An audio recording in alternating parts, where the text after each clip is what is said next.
We can be seated.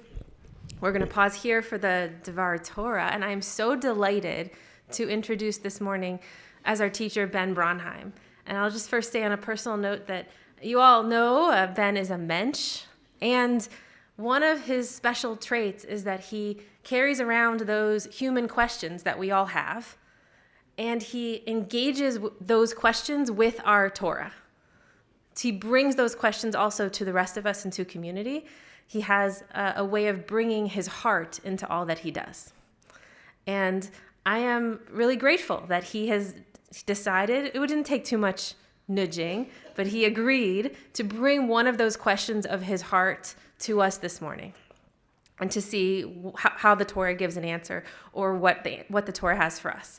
And so I really encourage you, you're going to hear in just a second, hear his thoughts, and then there'll be time for us to all participate and for there to be some interactive piece afterwards. So I hope you'll pay attention and be ready with what you think in response to his words. So he's going to come up. I'm going to also read this little bio because it's great. And in case anyone doesn't know Ben. Ben is a psychiatrist who specializes in treating individuals with eating disorders, dissociative disorders, and the effects of physical and psychological abuse. He received his undergraduate degree from Brandeis, his medical degree from the Medical College of Wisconsin, and completed his residency through NIH. He and his wife, Suzanne, have been members of Bethel for more than 45 years. Past president, Suzanne, thank you, Glenda, where Ben is an active member of the Men's Club and is the leader of Hearing Men's Voices, one of the groups with the Men's Club. Thank you, Ben. Thank you. There you go. Okay. Thank you, Rabbi Migdal. And I was thinking about, how much does this have to do with being a psychiatrist? Almost nothing, except that I thought that psychiatrists are interested in sort of history and in the history of people to try to help them. And what I'm going to be talking about is history that hopefully will do something to help us as well. The topic of my talk is, who are the Israelites? Where do they come from? And it's an easy question to answer if you believe in the Torah and the VM and all the rest of that completely, then you know the answer, because we go over it every week. And so the people who believe in that totally know exactly who the Israelites are. There are other possibilities, though, and that's some of what I'm going to talk about. They could have been in Canaan all along. That's one possibility. And they were the people who were from that area, and so they eventually took on the Torah and all the rest of that. They could have been from Mesopotamia, like Avraham, and Kam, and had a Lech Lecha. They could be from Egypt, from Mitzrayim, all along, and they could have been thrown out. For example, there's some people believe that Akhenaten, who believed in one God, after the next Pharaoh came, all those people were thrown out of the country because they didn't want them around. And so then they went to Canaan, and they were the source of the Yehudim. There was a number of years ago I read, and I've been trying to find it, and I can't find it, some archaeologists who wrote about the fact that they thought the Exodus was about the Levium, that the Levites were the ones who left. And the reason why they thought it was the Levites is, first of all, there's not that much evidence in the desert about people, living there for 40 years. And the thought was that's why the Levites didn't have any land. They didn't have any land because they came from someplace else, and so their background was with the priests from Mitzrayim. And it could be a combination of all those kind of things. They could be people who were in the country, Levites who came and helped people convert. They could be people who were thrown out of the country. All those things were possible. But what I'm going to talk about mostly is the Hyksos. And I don't know how many of you know about the Hyksos. Hyksos is Hyksos. And the Hyksos were people who ruled in Egypt from 1670 BCE to 1550 BCE. For 120 years, they ruled. And what's so interesting about them is that it ties a lot with the stories about with Joseph. And the question is, was Joseph a Hyksos? And it's like in Bereshit, in the whole book of Bereshit, there's a tremendous amount of time given to Joseph. So the question is, why?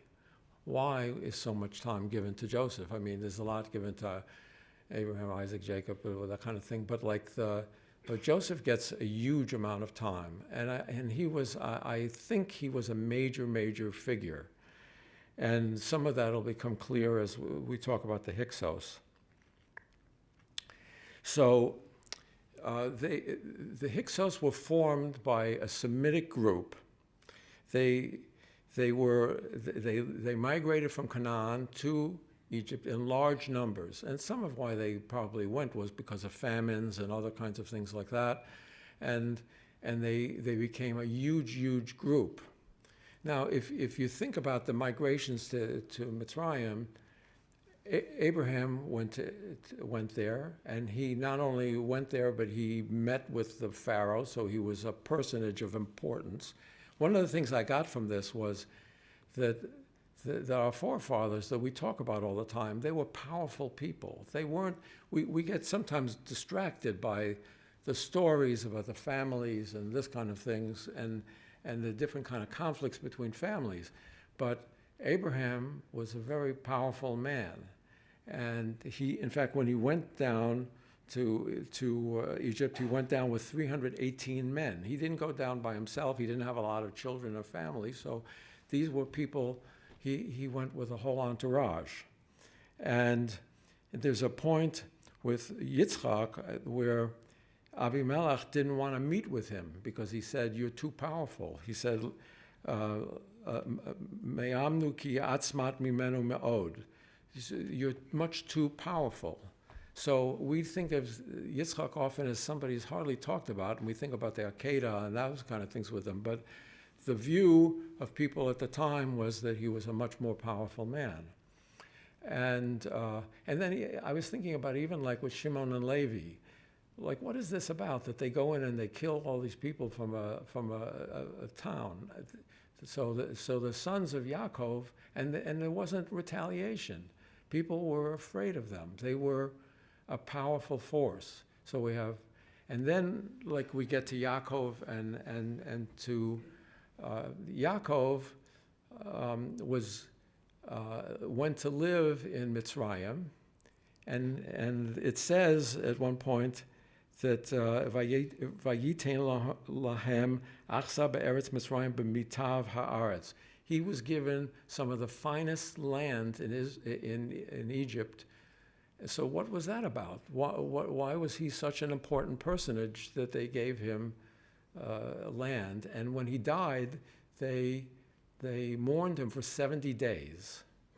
And they said the whole country was mourning him. So who was he? He was somebody much more powerful, much more important than just somebody who was the father of a whole group of children. Now, like the Hyksos, I'll tell you a few things about them.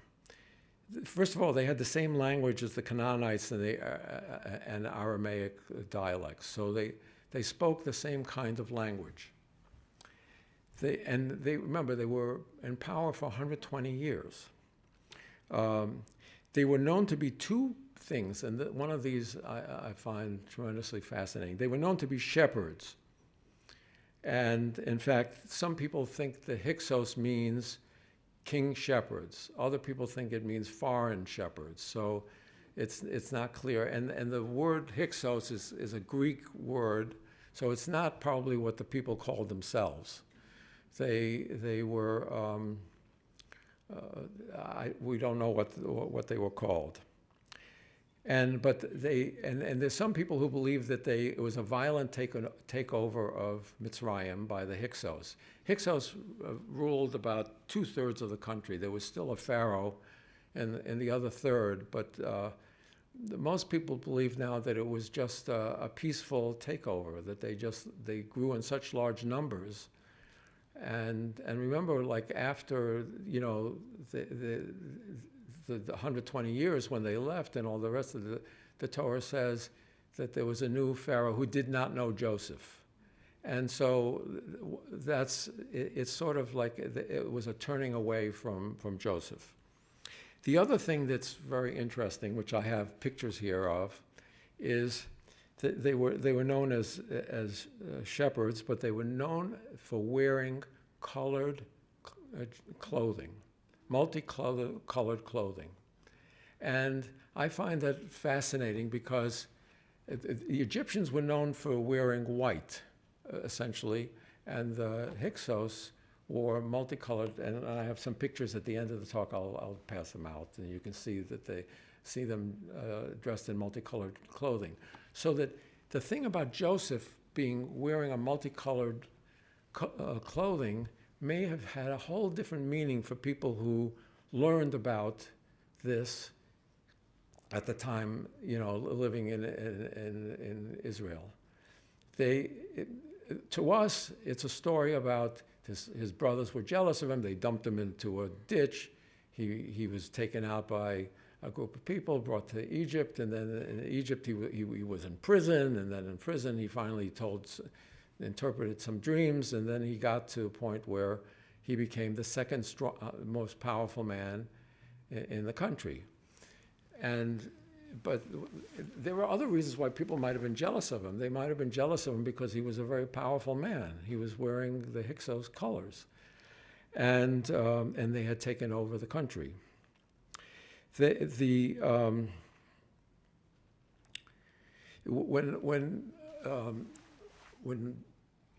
When Jacob comes down with his sons back to see Joseph, they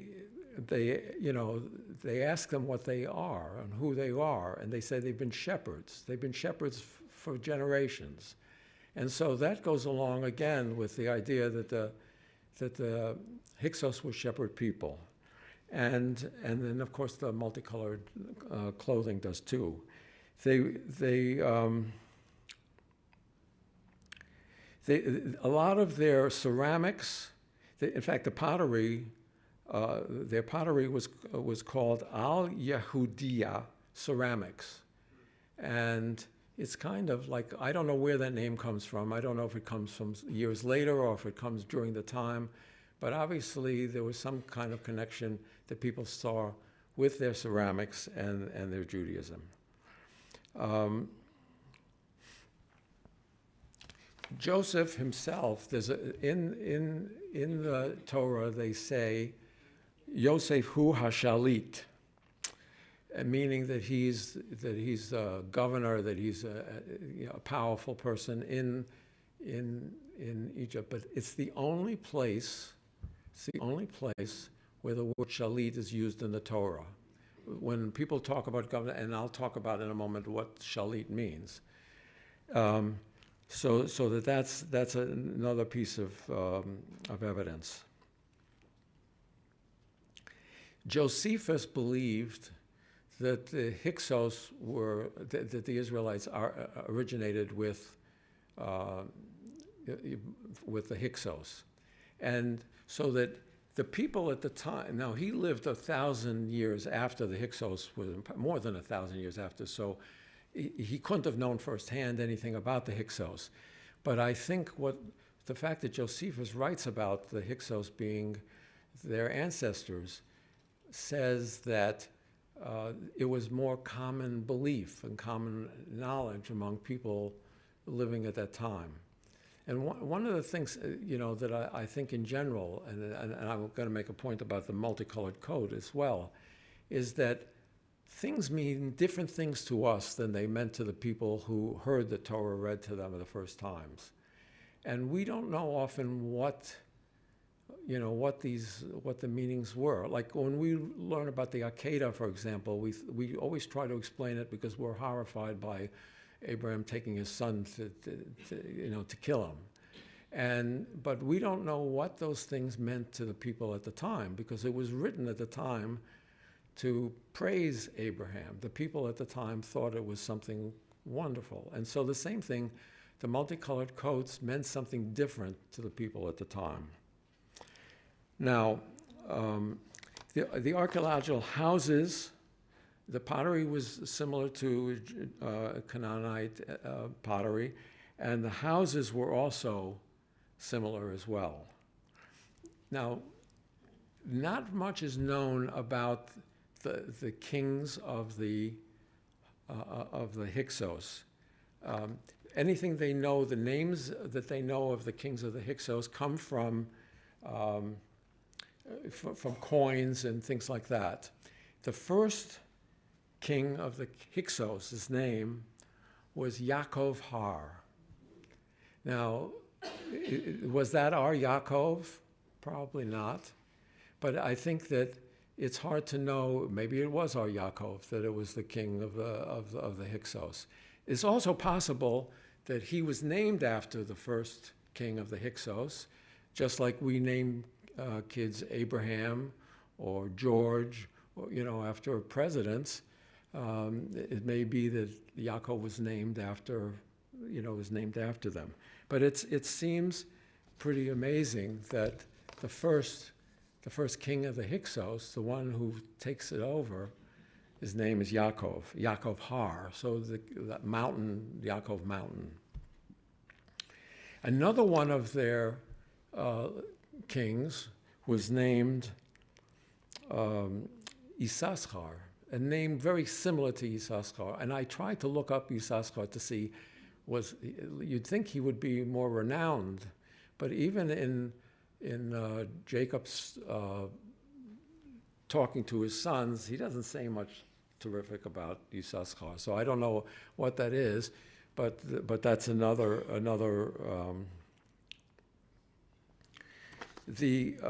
Another one of the second ruler, his name was Benoni. And if you remember, that's Binyamin, which is a wonderful name. His name was first. The first name was given to him was Benoni, so it's the same. The Benoni is the same as the second king of the Hyksos, and so we don't know if that's related again or not. I mean, all these things are speculation because we don't have much information about what about the Hyksos. Now, the third one, when I said that Joseph was called Hu HaShalit, another king was Shalit. So you wonder if the people recognized again that when they say that Yosef Hu HaShalit, that he was the king, or he was, and again, it might have been he was named after, but why in the Torah? You've pointed out to me that it's used in Ketuvim, I think, and some other places, right? Yeah, but in the 5 books, this is the only time. But in the 5 books, it's the only place where Shalit is mentioned, is used as a word. So the question is, what happened when they left? What happened when they were overthrown? Because after 120 years, the Hyksos were overthrown. Now, I was going to end my talk by saying, we don't know. But Rabbi Megdal found a source that said that they were expelled from Egypt to southern Canaan. So whether or not that's true or not, it's hard to know. But did they become slaves when they were overthrown? Possibly. And the thing is that when they were overthrown, there was still about 200 years until the Exodus is talked about. So it's the Hyksos, beginning of the Hyksos years is when Avraham lived. So the first years were really Avraham, Yitzchak, Yaakov, and then Yosef, they were the early years of the Hyksos. And then when they were overthrown after 120 years, and there was a lot of hatred for them, they were seen as foreigners who were taking over the country. Some people think they were just thrown out of the country. Some people think that they were enslaved. And so what's interesting about it is there's a lot of information in the Torah that we think of as one way, but maybe pointing to the Hyksos in ways that we never thought about. So I guess that's pretty much my talk. So I don't know should people have questions or, okay. Or people want to say anything, or I don't think that most of you, I didn't know anything about the Hyksos until about a year ago. And it's really because I have a lot of interest in reading archaeological things that I've done over the years. And it's really the multicolored coats that really threw me. And let me take those sheets out. Suzanne, you want to? So we'll give it one to each section. Ben, there's a question in the back. Ben, there's a question in the back. John, was it your understanding, and I came in a little bit late from what You what? was it your understanding that Pharaoh was actually a Hyksos king? The That's what I have read, and I don't know if that was your There was a pharaoh at the same time in that other third as the Hyksos didn't call their leaders Paro or Pharaoh. They coexisted with 1/3 of the country that still had a pharaoh. So that's why I don't, and so Joseph, if he was the head or the second in power, it wasn't a pharaoh. Does that make sense? So I have a little book on my shelf, and I can't remember if it's, I'm getting my Roberts confused, whether it's Robert Alter or Robert Paulson, both biblical scholars, but it's a book called The Art of Biblical Narrative. And I love this little book, and it very much resonates with what you said.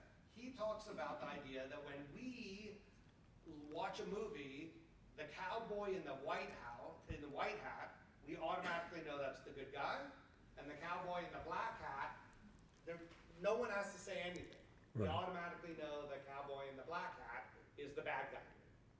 So I love the idea that for the reader of the Torah, they automatically might know what the multicolored coat is. That's the Hyksos, like you're saying, and would see a dynamic in their attention in there that we have overlaid jealousy, but maybe it's also about identity and claiming an identity Right. that you put out that's like really just opens the story up in a whole different way that kind of, you sort of alluded to the idea of like the colors like they were gang colors or ethnicity colors, right? Between the white of the Egyptians and the multicolor of the Hyksos. I want to reread the story and to see that into it, so thank you. Okay, well, sure. Yeah. Rabbi Magdalene introduced you from your professional perspective, and individuals create origin stories for themselves, people create origin stories for their people, and it gives a coherence to their life. And I gather part of what a psychiatrist does is find where there are gaps in those stories that have gotten somebody off track, and you try to help recreate in a different way that story so that they can again have coherence in their life. What about this story would help us find a different kind of coherence? What does it mean from that kind of perspective?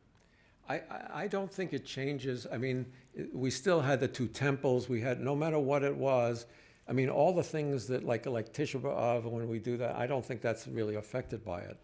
What it says is that we're much more ancient than we realize, and that And what it changed for me, I don't know if I can answer the question. I agree with what you said about what a psychiatrist do, but it's one thing I got out of it was how powerful we were. You know, like it's like Abraham. One thing I forgot to mention about my Abraham. I forgot to mention when I was a kid, I pictured Abraham as looking like my grandfather, my father's father, and I didn't realize that for a long time. Whenever I thought about Abraham, and my grandfather was sort of like the head of the family. He was and he had done a lot of lech lechas in his own life. He had been born in Poland. Then in 1920 he moved to Berlin, and then in 1939, which was pretty late, he moved to New York. And so he did his own lech lechas, and I think there's some of that in terms of the progression that matters to me.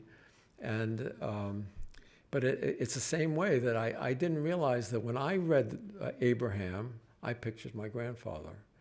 And I thought when I was a kid that I descended directly from Abraham. I thought there was no doubt about it.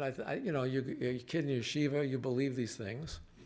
And so, but as time went on, I started to think, all these things don't make any sense. I even mentioned to Rabbi Megdal about the Slofchad issue. It's like 2 weeks ago we were talking about Slofchad and the daughters of Slofchad, and they wanted to get their property. And to me, the story makes no sense. In the desert, what property did they have? What did they own in the desert? So that this had to happen later. And couldn't have happened with Moses, but had to happen with someone else. I think it was true. Now, I'm making that up as much as anything else. But there's a lot of stuff that over time I began to think, this can't be. How did this come about? And it actually makes me feel good to think about Abraham being a powerful man, to make Isaac being a powerful man, and not Shimon and Levi exactly. And that Joseph, it helps explain to me a lot of why Joseph was such a figure. It seems to me we should almost go Avram, Yitzchak, Yaakov, Yosef, and then the Imahot, because Yosef is huge. I don't know how many chapters it is, but it's a lot of chapters that's about his life. And why are we interested if he's in prison, and then if he has dreams, and then he becomes, and then his brothers come, and then, you know, all of that. Joseph's the only figure that we see from birth all the way through till death. Really? Everyone else, we get snippets. Like we see Moses in the basket, and then we meet him again much later. You know, things like that. But Yeah. Joseph, we see his entire life. Yeah, he was very, very important to the people of the country, and whatever it is. But I don't know. So I don't know if I answered your question, but it's you know, I find all of this fascinating, and I hope that some of you will want to read about the Hyksos after this, because I would assume that most of you haven't heard of the Hyksos, just like I had never heard of them, and I think it enriches our understanding of who we are. Yeah. I can stay up here a little longer? Was there anything in the Egyptian country itself, some of the artifacts or in the tombs, that mentions the Hyksos as a foreign entity? Where was this then? In Egypt. Yeah. Well, if you look at the pictures that I passed around, they're on a tomb.